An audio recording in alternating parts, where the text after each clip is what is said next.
Je vous propose qu'on reprenne les... comment il s'appelle? J'arrive plus à retrouver ton nom. Ah, Martin et Elisa. On peut... Oui, bah oui, parce que pour le coup, là, on est moins contraint par la place. Enfin, comme vous voulez, après, si vous... Mais c'est un Mac ou pas, ton ordi? Non, c'est un PC. Oui.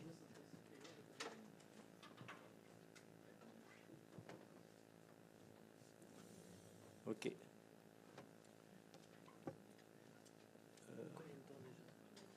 Hein? On a combien de temps? Un quart d'heure? 15 minutes, 15-20 minutes par présentation. Et puis après, on discute. Oui, on ne va pas se séparer. Hein. OK, donc un grand merci à l'intervenante et aux intervenants et au public d'être fidèles. Et donc l'idée de cette table ronde, c'est de faire un tour de table, de solutions. Donc on va avoir des présentations un petit peu plus longues et puis après une discussion. Donc évidemment, ce sont des solutions parmi d'autres. Vous avez vu ce matin toute la problématique et puis Cécile a parlé du catalogue des ressources un peu qui est fourni, mais on mettra les liens en ligne hein, et où on voit la diversité des outils libres ou non libres qui sont disponibles. Donc il y a vraiment une large palette d'outils. Je passe la parole à Christopher, donc, qui dirige la société Teclia et qui va nous parler de ce qu'ils proposent et de leurs travaux. Merci. Est-ce que ça fonctionne? 1, 2, 2. Tiens, alors. Merci. Oui, donc ce que je vais vous présenter, en fait, c'est deux choses. C'est l'usage de 3IF dans plutôt des projets de recherche ou de valorisation, et aussi sur le volet traitement automatique par IA. Donc c'est quelque chose qu'on n'a pas vraiment abordé encore aujourd'hui. Mais en fait, quel est l'intérêt d'utiliser 3IF pour faire ces traitements? Donc c'est vraiment plutôt avant, on a beaucoup présenté de la présentation, c'est-à-dire qu'est-ce qu'on met devant le public, comment on exploite les données. Mais là, c'est plutôt comment est-ce qu'on va enrichir les données, enrichir les images de données. Donc, ce que je vous présente, c'est des projets de recherche ou des projets d'exploitation qui ont été faits avec nos outils. Et en fait, tous nos outils, bon, d'une part, sont open source et en plus sont basés sur 3IF. Donc, quand on a commencé à développer notre suite d'outils, donc le premier, c'était ArcIndex, qui est une plateforme de traitement de documents numérisés. Comme on était dans le domaine plutôt du secteur public, des archives, des musées, des bibliothèques, on a cherché un moyen d'uniformiser l'accès aux images et en 2018, on a choisi 3IF, qui était un bon choix. On ne regrette pas d'avoir fait ce choix. Et maintenant, on a des serveurs, on a à peu près 20 millions d'images cumulées sur nos projets, sur un seul serveur 3IF qu'on maintient nous-mêmes et qui nous sert à faire tous nos projets. On a développé d'autres outils et l'intérêt d'avoir 3IF, c'est qu'on n'a pas eu besoin d'intégrer d'autres technologies d'accès aux images. C'est-à-dire qu'on a un outil d'annotation collaboratif qui s'appelle Calico, qui utilise les mêmes images que ce qu'on a dans ArcIndex, servi par 3IF aussi. Et quand on commence à faire d'autres applications spécifiques, donc je vous présenterai un projet qu'on développe avec le musée Guimet, qui s'appelle Icaria, sur une collection de photographies japonaises, on utilise aussi 3IF et c'est la même image qui passe dans les différents outils. On n'a qu'une seule image, donc on parlait de réduire l'empreinte carbone et le coût de stockage des images. Là, on n'a qu'une seule image stockée et c'est la même image qui est utilisée dans tous les outils. Donc, je commence par le premier projet dont on a déjà un petit peu parlé ce matin. C'était donc le projet Orae Pictavenses. Et là, c'est la version grand format du projet Orae. Donc, c'est l'objectif d'avoir un portail qui présente tous les livres d'heures disponibles dans le monde en 3IF. Donc, c'est un projet qu'on a commencé avec l'IRHT de Mick Stutzman en 2017. Il est toujours actif. Alors, c'est intéressant parce que comme il est toujours actif, on voit qu'est-ce qui fonctionne encore, qu'est-ce qui ne fonctionne plus, quels sont les serveurs qui sont toujours là, les images qui ont bougé. Il est basé sur 3IF et on a collecté plus de 1000, presque 1200 manifestes dans une quarantaine d'institutions dans le monde. Et on a un seul portail qui présente toutes ces images. et sur lesquels on fait de l'analyse automatique par IA. Donc à l'époque, en 2017, on ne disait pas IA, on disait plutôt machine learning ou apprentissage automatique. L'idée, c'était de faire de l'analyse à la fois du contenu et du texte de ces livres d'heures. Donc notre retour d'expérience sur ce projet, donc quand même presque 10 ans après le début, c'est que c'était un bon choix. Donc on ne regrette pas d'avoir utilisé 3IF. Il y a de plus en plus de manifestes de livres d'heures dans le monde, donc on peut enrichir le portail avec ces nouveaux manifestes. Même si, donc je dis que la technologie est stable, même si avec la V3, j'en parlais ce matin, qui n'est pas compatible avec la V2, ça commence à se compliquer un petit peu, il va falloir faire des choix. En tout cas, en fait, il ne va pas falloir faire des choix, il y aura les deux en même temps pendant assez longtemps. Donc ça veut dire qu'il faudra supporter 2 versions. Et ce dont on s'est aperçu, c'est que 3IF, en fait, c'est un standard. Normalement, les logiciels implémentent correctement le standard, et les problèmes sont plutôt humains et organisationnels que techniques. Donc les changements d'URL et de manifeste, c'est-à-dire qu'un conservateur décide de changer l'endroit de tous ces manifestes et toutes ces URL.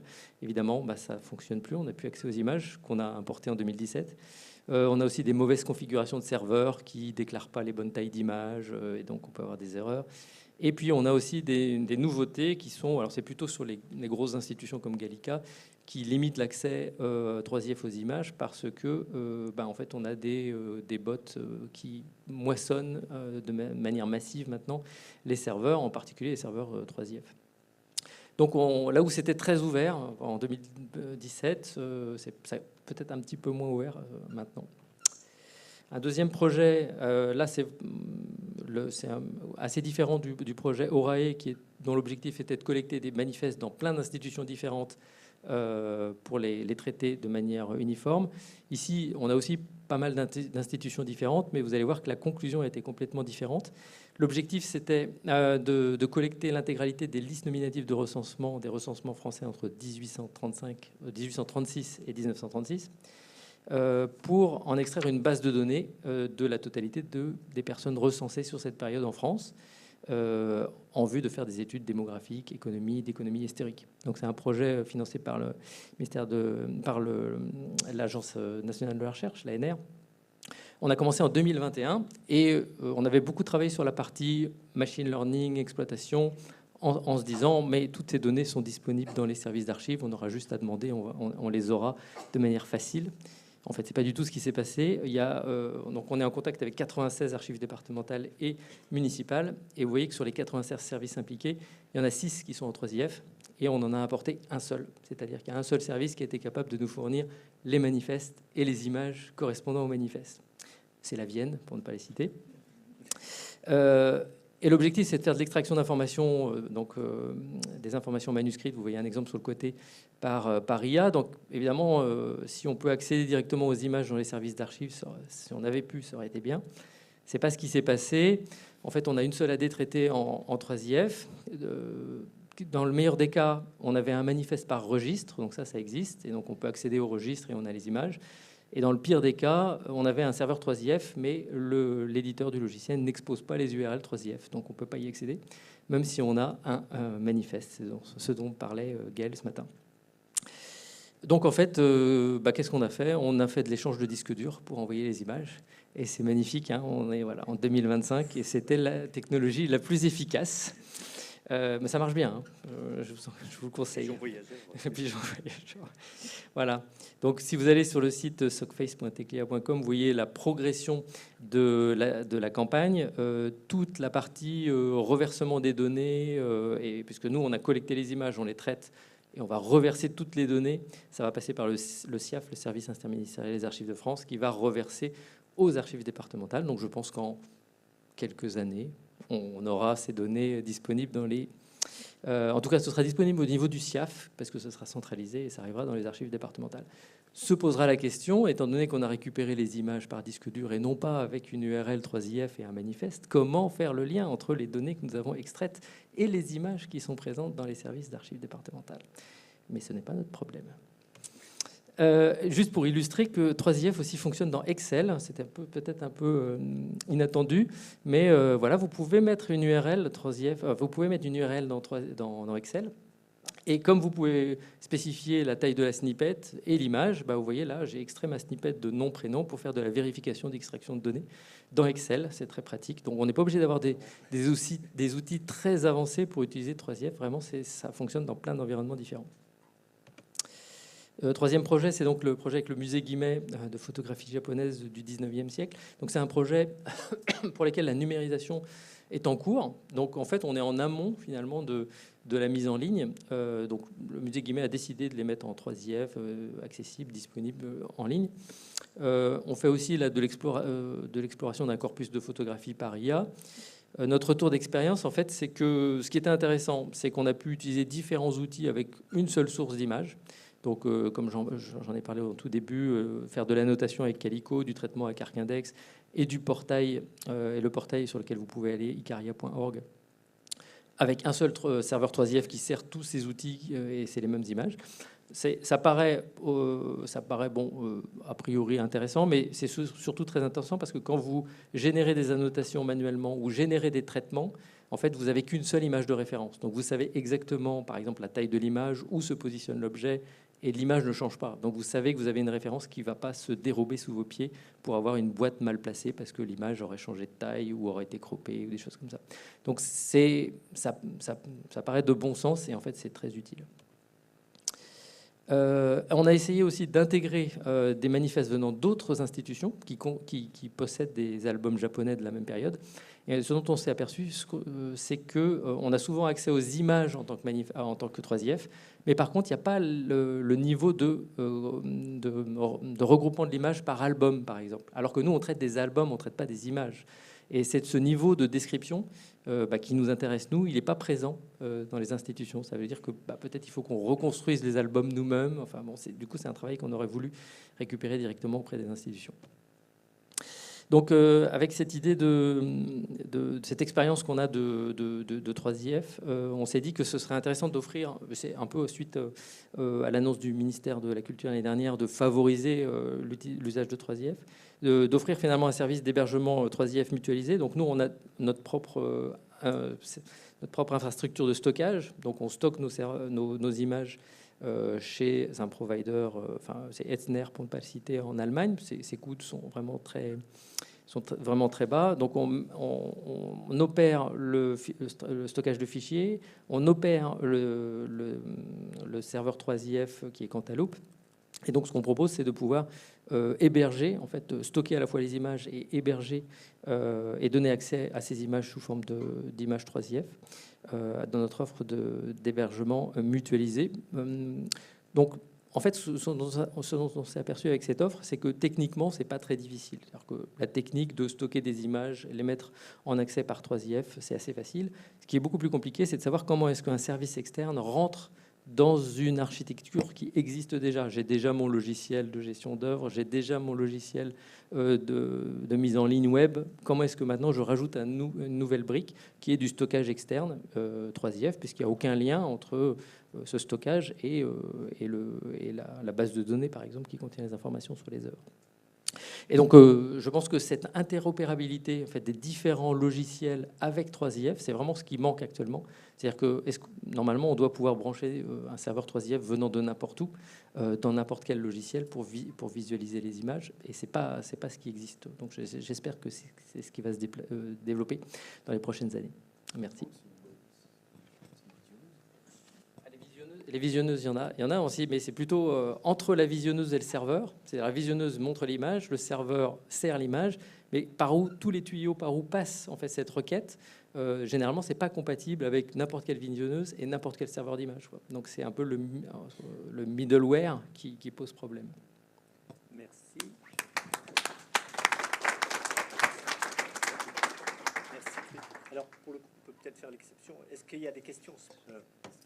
Est-ce qu'il y a des questions? Oui, pardon. Est-ce qu'il y a des questions spécifiques sur la présentation que vient de faire Christopher? Donc, tu prends la main. Elisa, oui. Bon. Attends.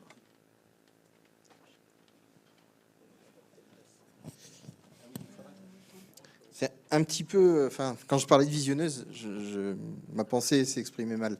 Ce que je me disais, c'est autant c'est pas dur d'ouvrir un fichier MP3 à donner à bouffer à n'importe quel navigateur, Chrome, Firefox, etc. Il va l'ouvrir, il va le lire. Et en fait, c'est une question de standard. Est-ce qu'il y a un standard web est-ce qu'on va vers un standard web qui pourrait interpréter nativement des 3IF, quoi?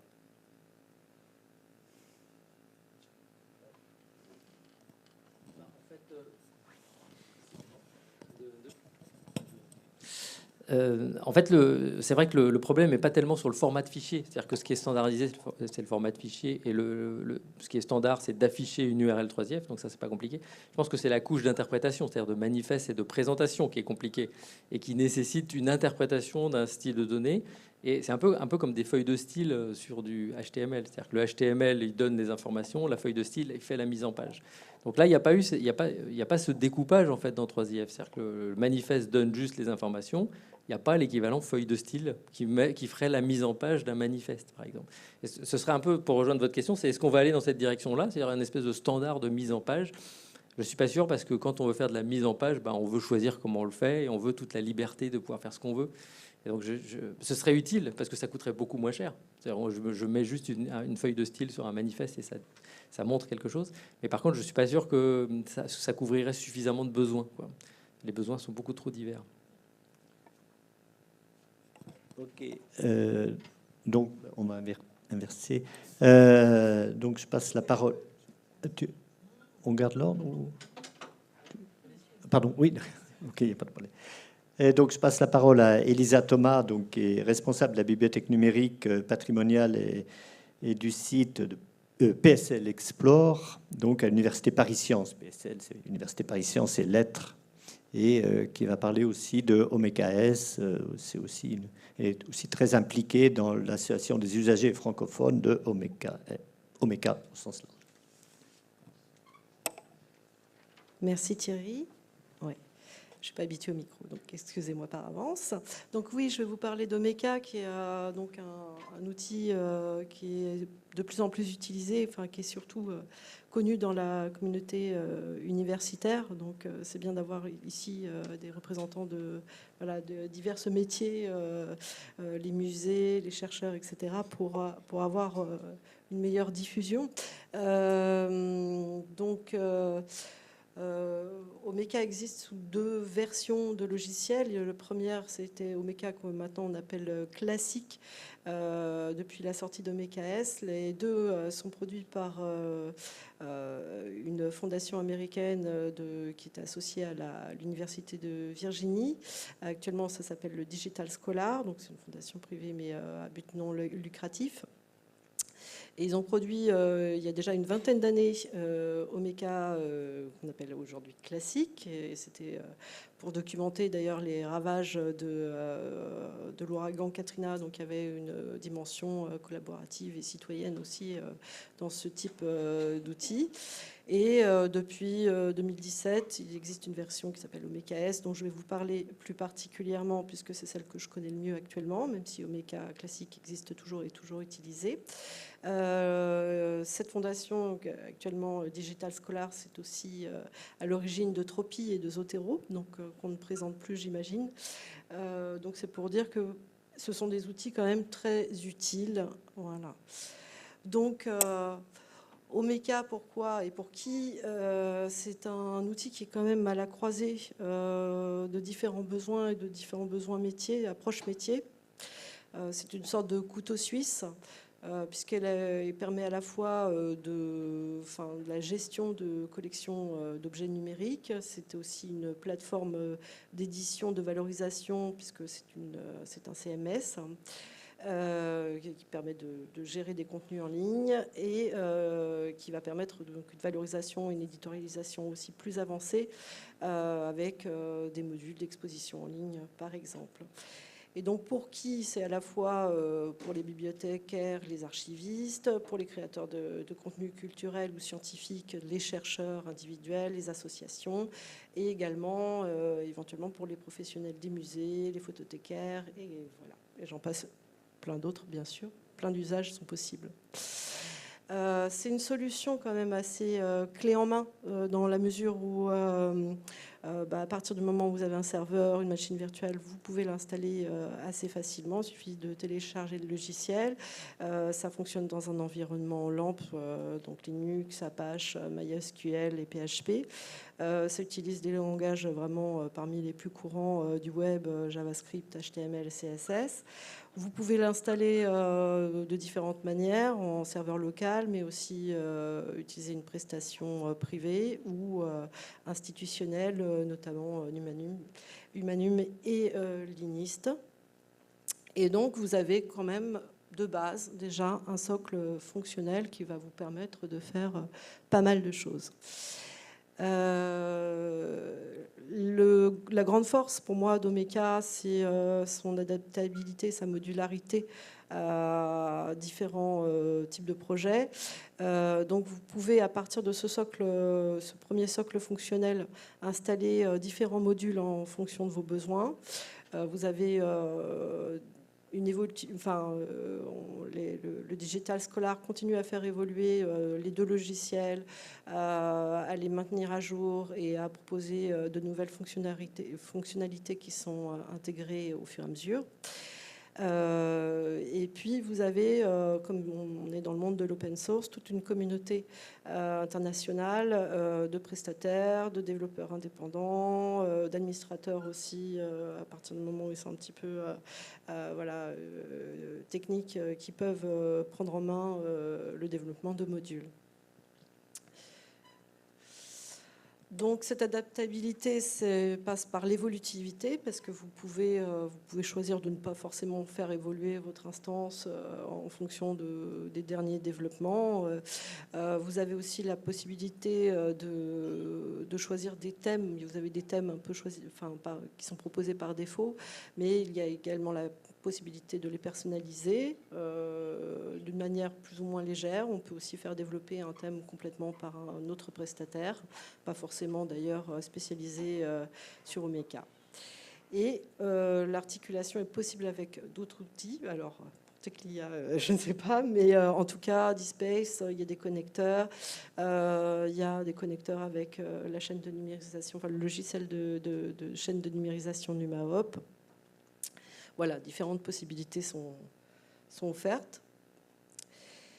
Et donc, ça permet également de pouvoir s'adapter à différents types de projets, à différentes échelles. Je vais vous montrer quelques exemples dont certains ont déjà été plus ou moins évoqués.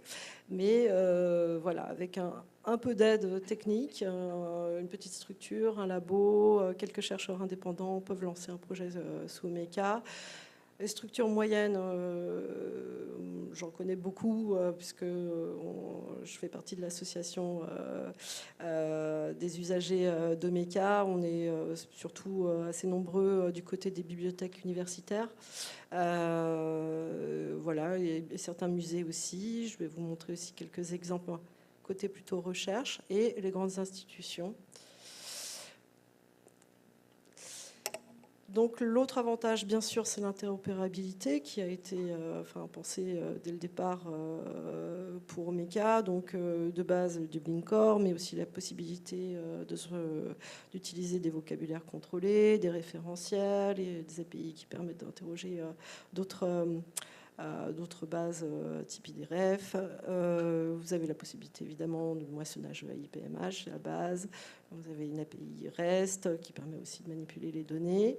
Et bien sûr, puisque c'est ça le cœur du sujet d'aujourd'hui, une intégration des API IIIF à différents niveaux.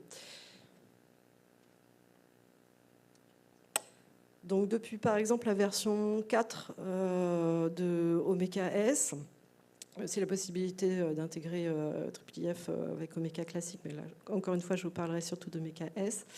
Vous avez eu un certain nombre de fonctionnalités qui sont nativement intégrées dans le logiciel, notamment la possibilité de récupérer des médias via IIIF, donc simplement l'image par l'API image, en intégrant simplement l'URL en JSON. Vous avez la possibilité aussi d'intégrer des manifestes, donc de procéder comme ça à des collections de corpus, enfin, création de corpus ou de rassembler depuis des sources diverses, toujours avec cette économie de moyens que nous permet IIIF. Ça, c'est quand même assez formidable. Et vous avez la possibilité aussi, alors là plutôt avec l'utilisation de modules spécifiques, déjà de prendre, d'intégrer des visionneuses IIIF telles Universal Viewer ou Mirador. Donc vous avez des adaptateurs qui sont déjà prévus par la communauté. Et puis vous pouvez articuler cela avec des serveurs d'images externes ou internes. Vous pouvez par exemple, avec un peu d'aide technique, installer un serveur d'image type Cantaloupe sur votre installation ou l'externaliser et créer un flux avec ce serveur d'image qui vous permettra de servir vos images grâce à l'API Images. Et vous avez également des modules spécifiques. Alors, et je vais même aller plus loin. Si vous n'avez pas la possibilité, soit de vous servir d'un serveur d'image déjà disponible, tel Nakala dont on a déjà parlé, ou si vous n'avez pas la possibilité d'installer votre propre serveur d'image Cantaloupe, ou un autre, vous avez même la possibilité d'installer un module qui va faire ce travail de serveur d'image.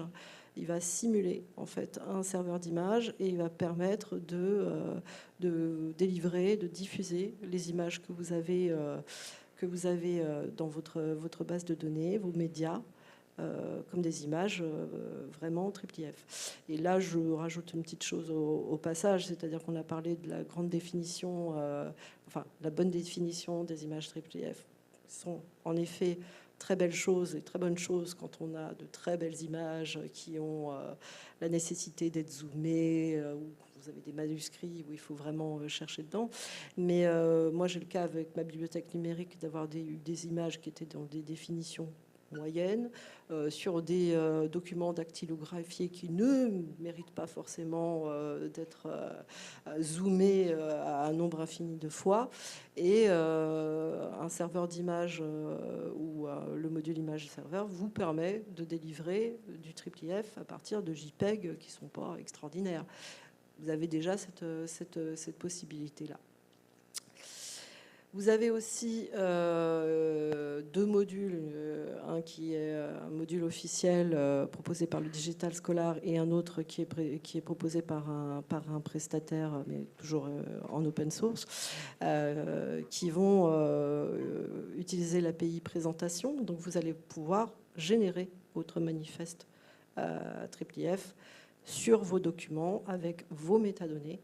Donc vous devenez un service IIIF à proprement parler, donc c'est pas mal.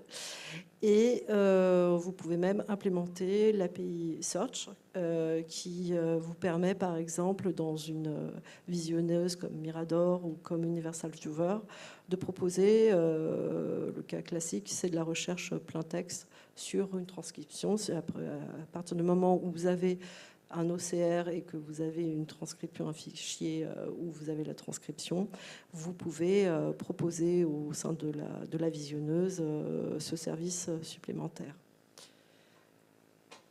Donc, je vais passer à quelques exemples. Donc la Graphitech, là je voulais viser local évidemment, hommage aux équipes sur place, donc je ne vais pas reparler puisque ça a été présenté ce matin, mais on peut remercier Thierry encore sur ce plan. Digital Muret, ça c'était un petit clin d'œil à l'INHA, puisqu'il y a aussi des projets qui se servent d'Omeka pour la valorisation de corpus de recherche au sein de l'INHA. Il y en a plusieurs, là j'ai pris un des premiers. Le Louvre, alors là évidemment il s'agit de la partie recherche du Louvre. Donc le Là, par exemple, celui-ci, c'est un... Alors, je n'ai pas parlé de MKS aussi sur le côté multisite, qui vous permet d'avoir... qui peut proposer différentes interfaces de valorisation à partir de mêmes collections. Et là, en l'occurrence, ça, c'est un... je dirais site dédié, j'allais dire mini-site ou sous-site, mais ça serait trop péjoratif. Là, il s'agit d'un site dédié qui, par exemple, s'intéresse à voilà, différentes œuvres qui sont éparpillées dans différents musées, des œuvres américaines, et qui permettent de les rassembler en un seul endroit avec voilà, les métadonnées associées. Je ne vais pas m'attarder sur tous. Transcrire l'Humatek, là, ça correspond peut-être à une question qu'il y avait eu ce matin sur la possibilité de travailler en IIIF sur du plus contemporain. Là, il s'agit de carnets de travail, en fait, de carnets de terrain de sociologues, d'ethnologues, et cette plateforme qui est proposée par l'Humatek permet de la transcription collaborative sur des manuscrits. Je vous laisserai évidemment les voir, il y a les liens dans la présentation. PSL Explore, bon, je n'ai pas pu m'empêcher de la mettre puisque c'est la bibliothèque numérique dont je m'occupe. Donc s'il y avait des questions, des besoins de démonstration, je peux éventuellement le faire. Donc là, avec différentes typologies, on a aussi de la vidéo, on a des PDF, on a toutes sortes de choses. On a même un modèle 3D avec, ça m'a fait rire la question de la visionneuse 3D parce que j'ai eu ce souci-là. Donc moi, j'ai utilisé TriJS. Mais ça a été en effet pas si évident que ça à intégrer. Et je vais terminer avec Numerabilis, qui est un des gros projets qui se monte actuellement, enfin qui est déjà sorti, mais qui est un projet de Paris-Cité qui vise à remplacer une grosse bibliothèque numérique sur les ressources médicales. Et donc là, eux, ils vont avoir une question d'échelle parce qu'ils ont vraiment un nombre impressionnant de sources de documents, et donc, tous ces gens-là utilisent aussi IIIF. Voilà, un petit dernier petit truc sur notre communauté francophone hein, qui évolue, qui grossit, on en est content. Et voilà, donc juste pour vous dire qu'on a un site où vous pouvez trouver des ressources. On a nos journées qui sont prévues à Paris le 25, c'est le 25 ou le 26 ou le 26 ou le 27, je ne sais plus. Mais enfin, en tout cas, vous trouverez cette information sur le site de l'OFO. Et je vous ai mis quelques liens qui peuvent être utiles. Voilà, sur différents documents, dont un qu'on a réalisé il n'y a pas très longtemps avec mon groupe de travail, qui donne tout un vademecum en fait sur l'intégration de IIIF au sein d'Omeka, parce que tout ne va pas de soi évidemment, mais voilà, qui donne quelques pistes de travail et surtout des retours d'expérience. Voilà. Merci.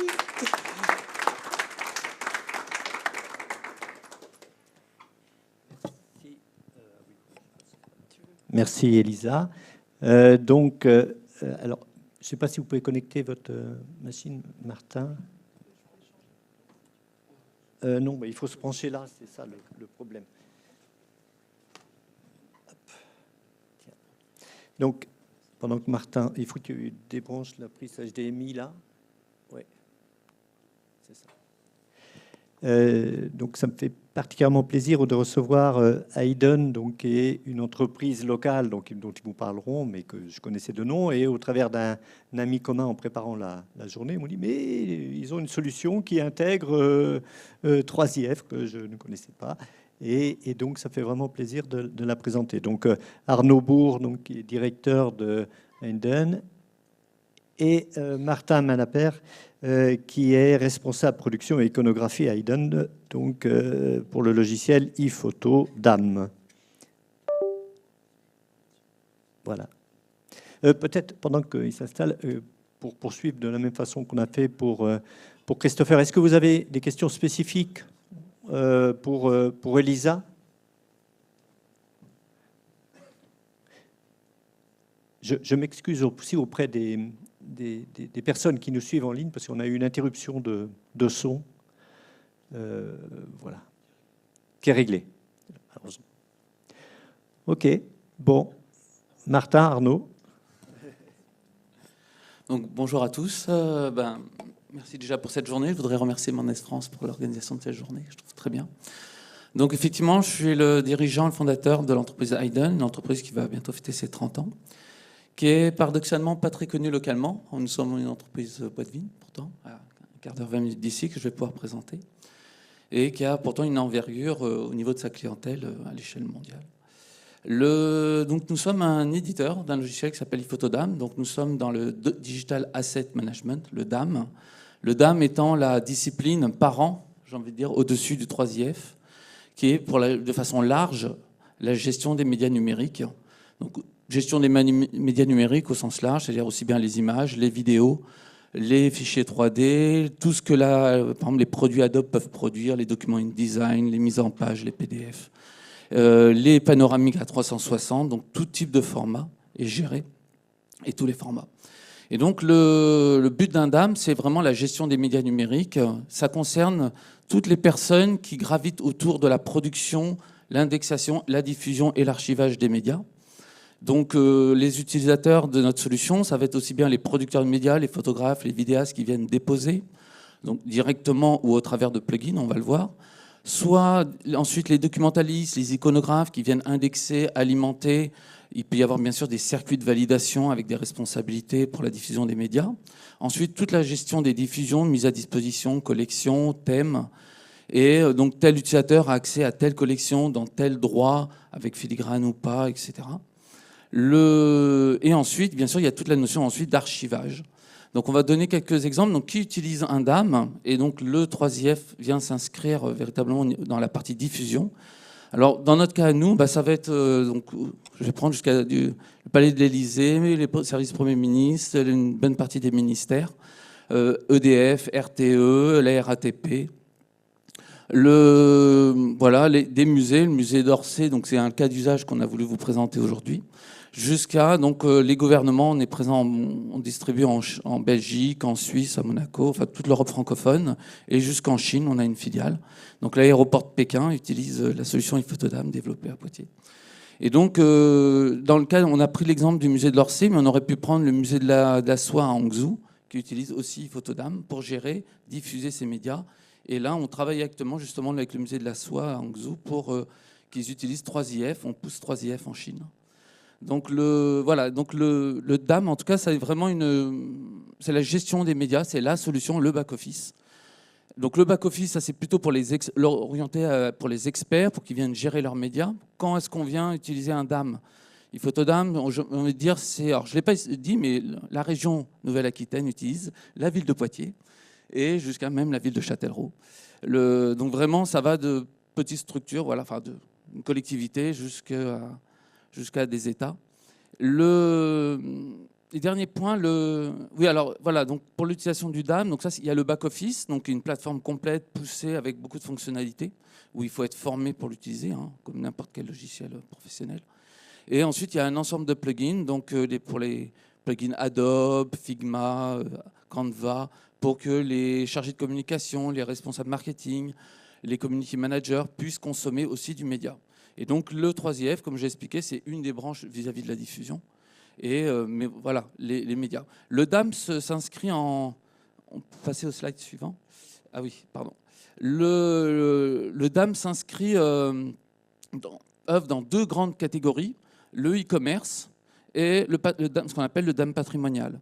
Et nous sommes particulièrement spécialisés dans le DAM patrimonial. Comme je l'ai indiqué, nous sommes le 3e éditeur français, le dernier à capitaux français, tous les autres sont fait racheter par des fonds, et le dernier indépendant, et à Poitiers en plus. Et nous sommes surtout le premier éditeur français positionné particulièrement sur le DAM patrimonial, et donc il fait aussi la promotion de 3IF notamment. Et tout est développé à Poitiers. Donc l'ensemble des add-ons, pour que je parlais de Canva, Figma, il y en a une cinquantaine, pour tous les produits Adobe, et bien sûr le back-office, tout est développé. Nous avons une équipe, nous sommes très proches de l'université, et nous avons un laboratoire de recherche commun avec l'université, soutenu par le CNRS et l'Agence nationale de la recherche. toutes nos IA sont développées en interne à Poitiers. Nous avons une équipe de docteurs. Et tout est développé à Poitiers. Et donc toutes nos IA, que ce soit la détection de doublons, la recherche par similarité, l'OCR, l'aide, l'assistance à l'indexation, et je dis bien, sont des IA intégrées au logiciel. On ne fait pas appel à des services tiers, encore moins GAFAM. Et les IA apprennent aux côtés de l'expert pour vous aider, vous assister dans l'indexation. Alors pourquoi l'IA ? Quand vous commencez à gérer 300, 400 000 médias, ou même 100 000, 50 000, ça commence à... Voilà, on est bien content d'être assisté par un outil intelligent. Le cas d'usage qu'on va vous présenter maintenant, c'est plutôt vraiment la branche, c'est le cas du musée d'Orsay auquel on a fait une conférence il y a 2 ans avec eux sur Paris, et où ils avaient présenté comment ils utilisaient le DAM pour à la fois... Alors, j'aimerais pas... Enfin voilà, l'utilisation du DAM dans le cas de iPhoto, c'est pas uniquement la partie 3IF. Ils l'utilisent vraiment pour éditer leurs livres, justement, on en parlait. Donc, tous leurs fonds, ils déposent tous leurs médias originaux, donc des TIFF. Un TIFF déposé par le musée d'Orsay, c'est un TIFF de 2-3 gigas. Ils en ont 400 000 comme ça. Et donc, ensuite, il y a des collections. Et ils les utilisent aussi bien pour éditer leurs livres, pour préparer leurs expositions, ou, bien sûr, tout diffuser sur 3IF. Donc, c'est le cas d'usage que Martin va vous présenter. Merci, tu peux passer à la slide suivante. Bonjour à tous du coup, et je profite d'avoir la parole également pour remercier Thierry pour cette journée qui est d'une très grande qualité, je trouve. Enfin, je serais content d'être là parmi vous. Donc moi effectivement je suis responsable production et Arnaud on a un peu parlé avec les difficultés potentielles d'indexation d'énormes fonds de médias. De formation je suis iconographe, c'est pour ça que je me permets de le dire, ça peut avoir son importance.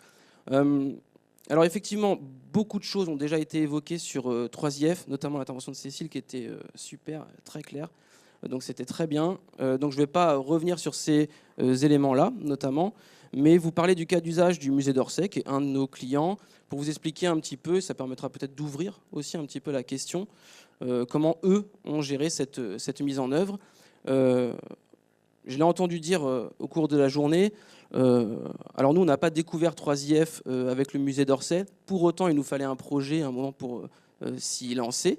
Donc c'est le musée d'Orsay qui nous a aidé à piloter ce projet de mise en place 3IF, avec toutes les contraintes que ça veut dire. On en a évoqué ici, hein, l'hébergement, comment on héberge ça différemment du iPhoto lui-même pour pas que le trafic éventuel sur le 3IF vienne impacter ceux qui sont en train de gérer sur la médiathèque numérique, la photothèque numérique en même temps.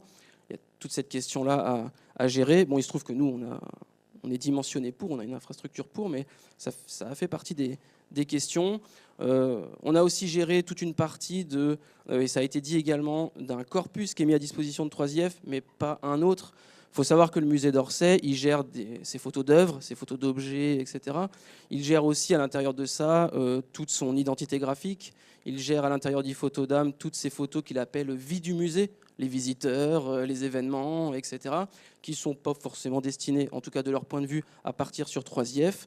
Donc, à l'intérieur du logiciel lui-même, on a dû gérer la possibilité pour l'utilisateur de dire ça part sur 3IF, ça non, là je génère du manifeste et ici non. Si tu peux passer à la slide suivante. Ouais, merci. Donc là, c'est vraiment rapide et c'est vraiment pour appuyer le propos. Il n'y aura pas de slide avec du texte, etc. Ça, ce que vous voyez, c'est iPhotodam.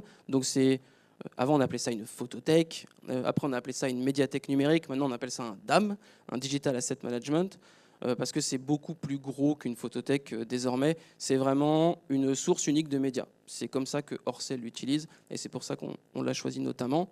Ce iPhotodam alimente 3IF, c'est une des destinations de la diffusion des images, mais ce iPhotodam alimente aussi leur site institutionnel. Si vous allez sur le site web du musée d'Orsay, toutes les images sont fournies, alors pas à travers le protocole 3IF, via d'autres systèmes de diffusion, mais par iPhotodam. Donc on comprend bien que là, il y a une convergence, on va dire, d'un certain nombre de questions à l'intérieur du DAM, dont le 3IF est une composante évidemment très importante. Donc c'est eux qui pilotent à l'intérieur de leur médiathèque ce qui génère du manifeste, dont après ils disposent comme ils veulent via un hébergement dédié au 3IF. Il y a vraiment un report du manifeste ailleurs que sur l'hébergement du iPhoto lui-même pour voilà, ces deux usages différents, pour laisser les gestionnaires, documentalistes, iconographes, etc., avoir un confort d'utilisation sur la médiathèque, non impacté par une diffusion éventuellement massive par 3IF. Vous imaginez bien que le musée d'Orsay a beaucoup de partenariats internationaux notamment, et donc la sollicitation de 3IF est assez forte dans leur cas. Alors, je ne vais pas rentrer spécifiquement dans leurs besoins, ils l'expliqueraient bien mieux que moi. Le besoin premier, c'était de mettre à disposition les œuvres, notamment des chercheurs. On l'a dit ici, hein, pouvoir comparer les œuvres, etc. D'ailleurs, hop, ça c'est par exemple genre de choses qu'ils peuvent utiliser. On l'a vu tout à l'heure, donc c'est pas Mirador, c'est le Universal Viewer pour le coup ici, avec une œuvre, avec différentes prises de vue. Je crois que j'ai la slide. Voilà, avec le manifeste sur le côté. Donc voilà, le type d'utilisation qu'ils peuvent en faire. Ils ont également une utilisation de 3IF, et ça a été dit aussi ici. C'est pour ça que c'est vraiment très intéressant que tout se regroupe. En salle de lecture, enfin voilà, pour leurs chercheurs sur place, ils peuvent consulter un certain nombre de documents mis à disposition par 3IF qui ne sont pas pour autant diffusés au grand public. Ça a été dit tout à l'heure, les questions de la DAGP, etc., ils sont soumis aux mêmes questions que vous avez pu évoquer. Et donc, les contraintes ont été évoquées ici, mais ce sont les mêmes pour eux. Donc, voilà, ils ont cette gestion différenciée. Et puis, je rajouterais que dans leur cas, et c'est le cas du DAM, de manière générale, il y a une convergence, comme je disais précédemment, parce qu'en fait, l'indexation des œuvres, dans leur cas, alors ils ont les moyens d'avoir plusieurs outils, mais provient d'un logiciel de gestion des œuvres, qui n'est pas un DAM, qui lui va être spécialisé dans les images, donc très puissant au niveau de la conversion d'images et du traitement des images, des objets 3D, Arnaud l'a dit. Donc en fait, le logiciel est nourri, enfin le DAM est nourri par cette gestion de collection qu'ils ont par ailleurs, et le DAM fait la transition vers un hébergement 3IF, comme j'ai pu le dire, pour la diffusion, notamment en tout cas. Donc là, on comprend bien que le DAM alimente leur site web 3IF, est nourri lui-même d'indexation d'outils de gestion des œuvres notamment, et puis avec une intervention évidemment humaine énorme, hein, dans leur cas, dans le logiciel lui-même. Donc voilà un petit peu pour le tour d'horizon de l'usage d'Orsay dans le cadre de 3IF. Je tiens à saluer une personne avec qui on a fait la conférence il y a 2 ans, sur le 3IF, qui s'appelle Antoine Courtin, qui nous a beaucoup accompagnés, qui était à l'époque chez Orsay, qui est maintenant au ministère de la Culture, sur les sujets de 3IF notamment. On comprend le lien aussi, on a pu en parler aujourd'hui. Il nous a beaucoup accompagnés dans cette gestion-là, et donc ça nous a été très utile, et c'est quelque chose que maintenant on poursuit. On travaille aujourd'hui avec le ministère de l'Agriculture notamment, qui est intéressé par la diffusion d'un certain nombre d'images via 3IF, et puis avec la BNF, on en a parlé aussi aujourd'hui, pour leur partie photothèque communication. Toute la partie exposition, événements. Ils ont une photothèque iPhotodam pour cela, et voilà, ils cherchent à faire des liens avec Gallica d'une part, mais aussi pour diffuser leurs propres images via 3IF. Voilà.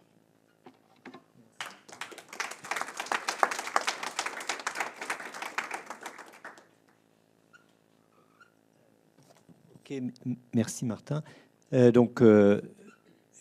Une remarque sur cette présentation-là. Après, on passe à une discussion un peu plus large, si vous le voulez.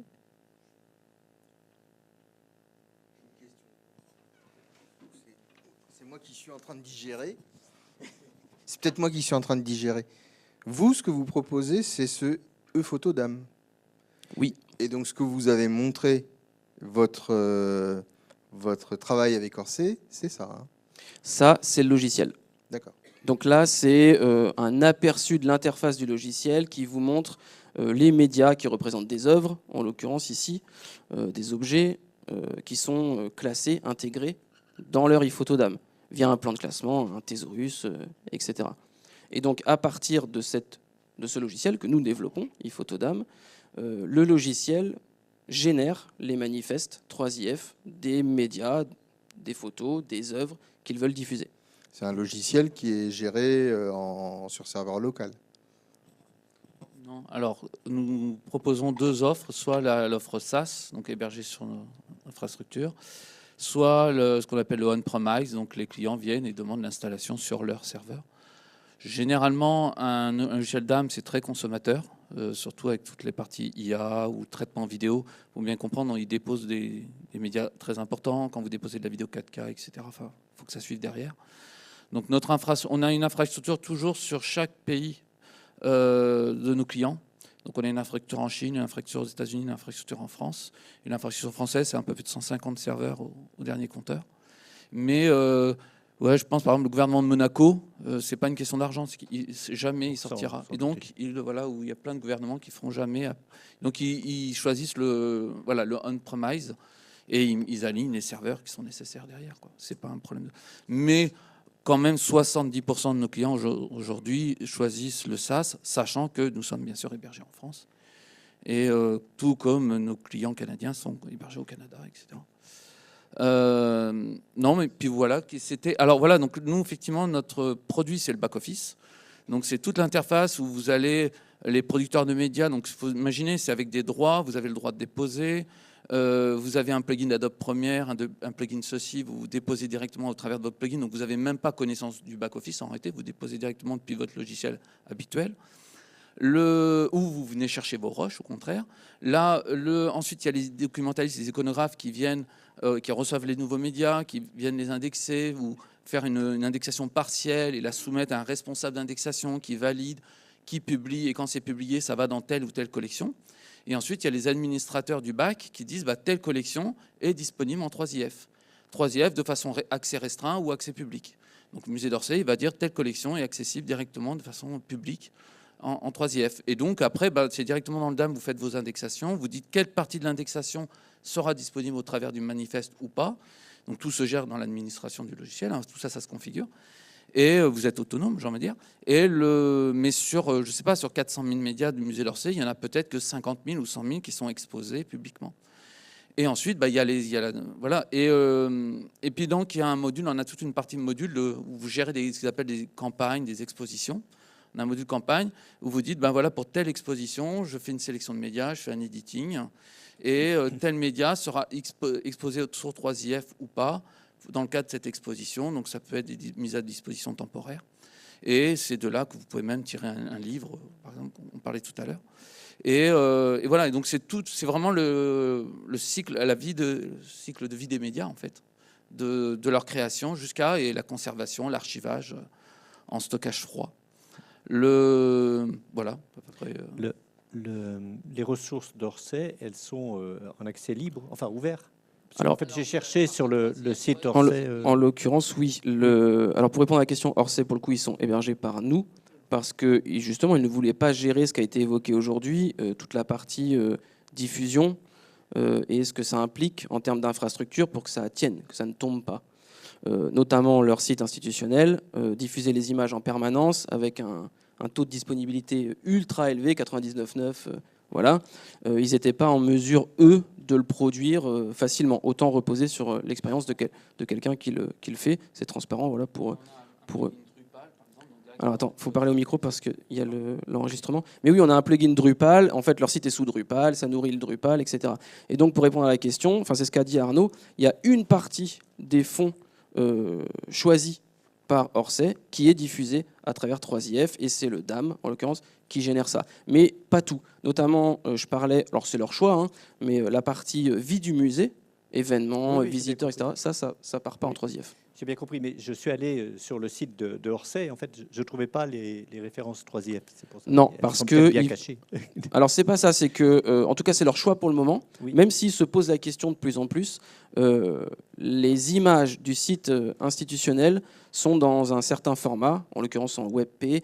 Enfin, ils ont énormément de visiteurs sur énormément de devices différents. Donc, il y a des stratégies pour les images qui permettent d'exclure le moins de monde possible, on va dire, dans la consultation de leur site web, et donc ils réservent pour l'instant le 3IF à un usage plus professionnel, comme j'ai dit, chercheurs notamment, etc.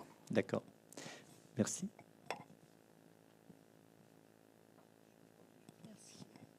Vous avez parlé des IA. Moi, je voudrais savoir comment elles interviennent en fait dans tout ce processus-là. Est-ce que c'est au niveau de de la transcription, par exemple, des OCR, des annotations, etc. Alors, je vais répondre. Il y a aussi la question, l'IA a été abordée par Alors, dans notre cas, nous, comme donc, on a une équipe IA donc, qui est sur Poitiers, comme je disais, on travaille avec l'université. Là, il y a plusieurs IA, c'est un ensemble d'IA. Alors, ce sont des IA de service, j'ai envie de dire. Le but, c'est pas pour l'instant, en tout cas, pas un prompt, c'est pas conversationnel, hein. C'est vraiment des IA de service. Donc, la première, c'est quand vous déposez, c'est la détection des doublons. Mais ça inclut, alors vous avez là une réglette pour savoir qu'est-ce qu'un doublon. Est-ce que c'est une image en fractal, en rafale, pardon. En rafale, est-ce que c'est des doublons ou pas? Donc tout le monde a une image qui a une légère rotation, une colorimétrie légèrement différente, un scan différent. Est-ce que ça c'est un doublon ou pas? Donc tout ça, tout le monde a son point de vue du doublon. Donc vous pouvez régler le niveau de doublon. Mais quand vous déposez, il y a déjà un fond. Vous ne savez pas si cette image est déjà indexée. Donc il y a une assistance d'IA pour la détection des doublons. Ensuite, c'est un mode de recherche aussi, la recherche par similarité. Vous déposez soit une image tiers, soit au clic droit, vous demandez toutes les images similaires. Et là, il va vous retrouver, même dans l'exemple qui est donné, vous prenez, si vous donnez la première image, toutes les suivantes, c'est-à-dire les entrevues. L'IA, vraiment, c'est assez bluffant, c'est-à-dire qu'elle comprend que l'objet tourne, en fait, mais que c'est le même objet. Et donc, la similarité, ce n'est pas uniquement une similarité de forme, c'est vraiment, il comprend ce qu'il y a derrière. Si vous demandez des images similaires sur une foule, il comprend que vous attendez une foule et donc voilà. Donc il y a ça. Ensuite, il y a l'assistance à l'indexation. Donc ça, c'est très important que les modèles IA sont intégrés à votre logiciel parce qu'en fait, l'IA, ce qu'on appelle l'active learning, il apprend à vos côtés en temps de l'expertise et ensuite il vous fait de la préconisation pour aider à accélérer le flux d'indexation, la répétition. Et puis vous, en tant que responsable d'indexation, vous avez votre propre vocabulaire. On a tous des biais de langage, en fait, des mots qu'on réutilise, qu'on souhaite utiliser dans le cadre de notre fond. Et donc, l'IA doit apprendre aux côtés de l'expert pour, bien sûr, s'adapter. Et l'aide à l'indexation.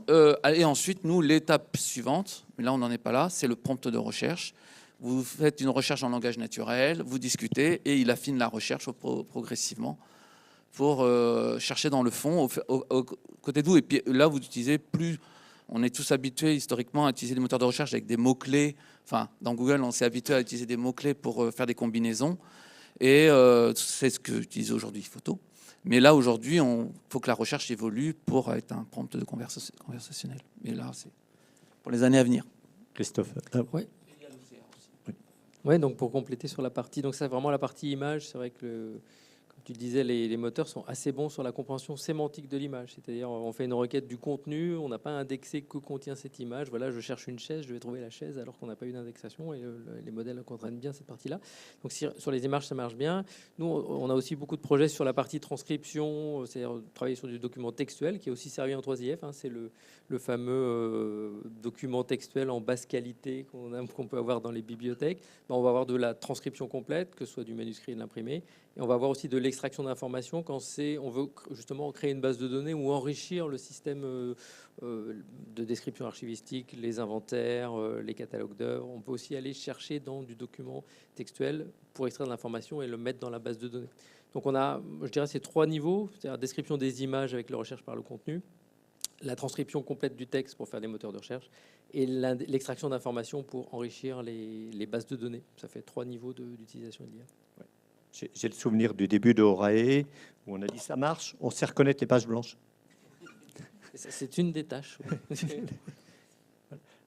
Du côté de Omeka, bon, il n'y a rien de natif, mais il y a des expérimentations d'assistance, je crois. Pas encore, pas à ma connaissance, mais j'aimerais bien.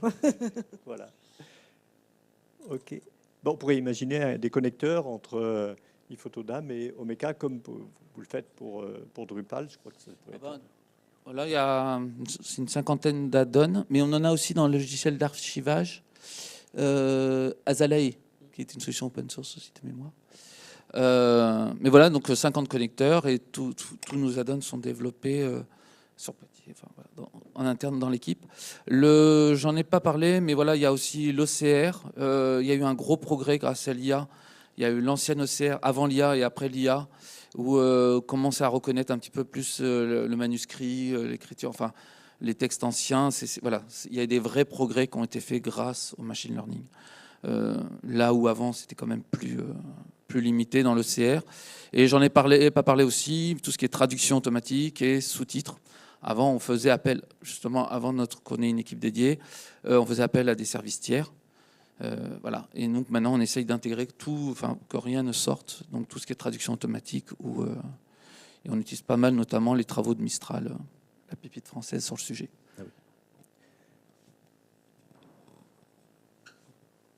Qui veut intervenir en ligne? On n'a pas de... Julien, tu vois? Non. Bon, je poursuis. C'est vrai que... Je peux poser une Vas-y. question là-dessus, justement? Je ne sais pas si ça marche. Oui, oui.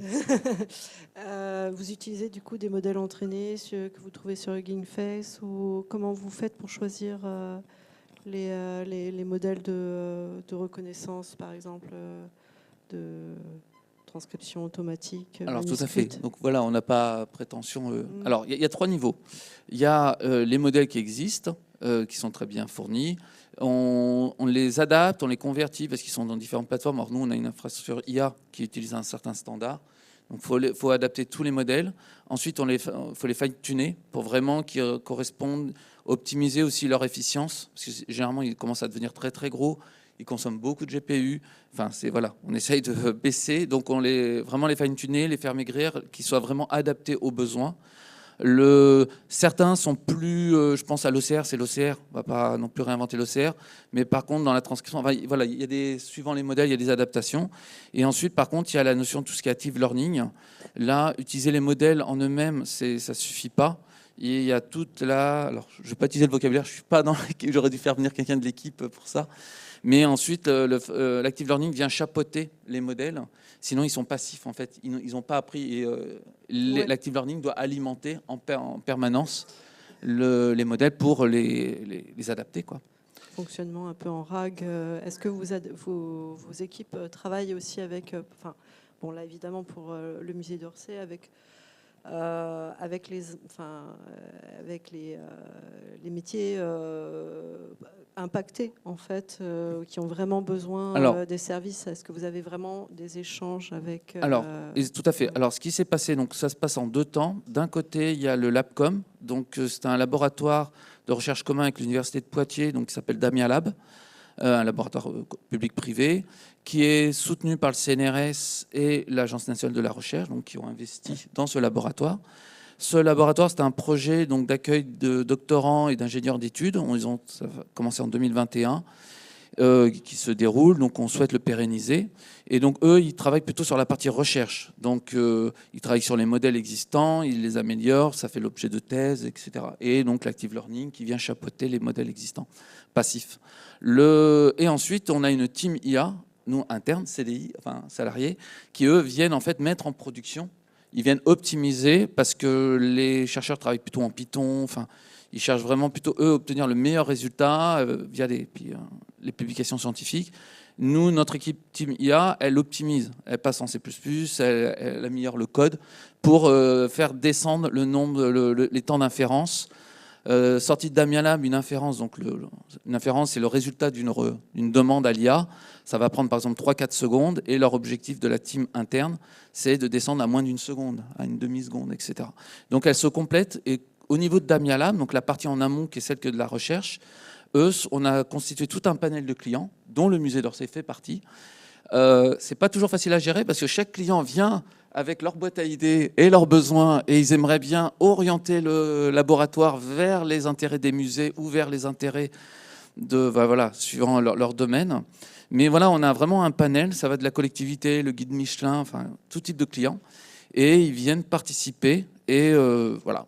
Et la contrepartie, ce qu'on leur demande, c'est qu'ils mettent à disposition une partie de leurs fonds à la recherche, au laboratoire, aux chercheurs, et que ça puisse servir notamment aussi dans le cas des publications scientifiques. Donc ils mettent en contrepartie de mettre une partie de leurs fonds à la recherche. En échange, ils participent au groupe de réflexion. D'accord. Et je peux me permettre juste une dernière question. Est-ce que, du coup, de ce que je comprends, les modèles sont entraînés en fait sur quasiment tous les corpus en même temps. Il n'y a pas de spécialisation sur un type de corpus, par exemple Orsay avec la contextualisation 19e ou des choses comme ça. Alors, pour répondre à la question, si, c'est l'objectif. C'est-à-dire que c'est l'objectif depuis le début, d'ailleurs, c'est que l'IA par e-photo soit spécialiste de son e-photo. Parce que déjà les clients ne veulent pas partager leurs données avec les autres, ils ne veulent pas un modèle qui apprend des autres. Et puis, il faut comprendre que ça ne répondrait pas aux besoins de l'iconographe, du documentaliste d'aujourd'hui, dont je suis. C'est-à-dire qu'aujourd'hui, on dit à une IA généraliste d'indexer des photos. Moi, je suis Airbus, il va me dire c'est un avion. Allez, au max, il va dire c'est un A380 et c'est bon. Sauf que non, moi, je veux savoir c'est quel modèle, quelle année, il a l'aile comme ça, donc ça veut dire que c'est telle version du modèle, etc. Moi, je suis spécialiste. Et je suis d'autant plus spécialiste quand je suis un industriel que j'ai des prototypes dans mon e-photo. J'ai plein de photos de prototypes. L'IA ne les connaît pas, les prototypes, et je ne veux pas qu'elle les connaisse. Par contre, dans mon e-photo, je veux que ce soit pré-indexé. Je veux qu'on m'aide à indexer parce que j'ai un volume énorme. Donc on ne peut pas s'extraire du fait que nos modèles dans les e-photos soient spécialistes du corpus qu'ils sont censés indexer. Et en plus, parce que ça nous est cher, Arnaud l'a un peu rappelé, c'est plus sobre en plus. Donc c'est tout bénef. Alors l'IA est un sujet inépuisable, ça fait partie des grands sujets traités dans la maison. Non, mais juste pour compléter, dire par exemple à un fabricant de bateau qu'il y a un bateau qui flotte, ça va pas, voilà, ça sert à rien si vous avez 100 000 photos de bateau, quoi. Bah oui. Et voilà, donc l'IA doit apprendre forcément. Je crois qu'il y avait une question en ligne, Julien. Alors, c'est pas vraiment une question, c'est plutôt une remarque qui dit que pour information, il y a un module AI Generator pour Omeka S tout récent. Ah. Oui, je sais, je ne l'ai pas encore testé, mais il se branche sur ChatGPT. Donc voilà, et c'est un prestat en plus qui n'aime pas du tout les GAFA qu'il a fait, donc ça m'amuse beaucoup. Du coup, sur la description du module, la documentation, il montre d'ailleurs une photo que j'ai moi dans la bibliothèque numérique, et une photo de Marie Curie dans son laboratoire qui est extrêmement célèbre. Et donc c'est l'indexation en fait par ChatGPT de description de l'image. Donc une femme. Voilà, au début du XXe siècle, dans son laboratoire. Ouais. Moi, sur ce type de document, par exemple, si j'avais un corpus qui était, si j'avais une indexation, je pense plutôt aussi à l'IA générative en termes de moteur de recherche, d'interface pour l'utilisateur de recherche. Je préférerais dire voilà, on est sur telle année de Marie Curie, elle est seule dans son labo et elle est en train de travailler sur ça. Voilà. Donc, Okay. Il y a encore du chemin là-dessus. Je pense que ça sera un des prochains défis parce que, personnellement, je suis convaincue qu'au niveau justement de la recherche utilisateur, il y aura de moins en moins de recherche par mots-clés. On est très, très bloqué par nos systèmes d'indexation. On n'a jamais déjà pu lutter complètement, je parle pour Omeka, avec les moteurs de recherche généralistes, alors avec une IA générative conversationnelle. Voilà. Alors, il y a un aspect qui n'a pas été mis en avant, mais après, il faut qu'on arrête sur l'IA, parce qu'après, on va aller. C'est aussi l'inverse, c'est-à-dire que c'est combien les outils qu'on propose au travers de 3IF, mais en tête, sur le principe de la structuration des données, servent à alimenter aussi de manière cohérente, et parce que justement ce sont des données sûres, structurées, etc. Des IA, en théorie, en pratique, je ne sais pas. Mais on espère pour le meilleur. Hein. Moi, au septembre, j'ai vu une consommation sur mon...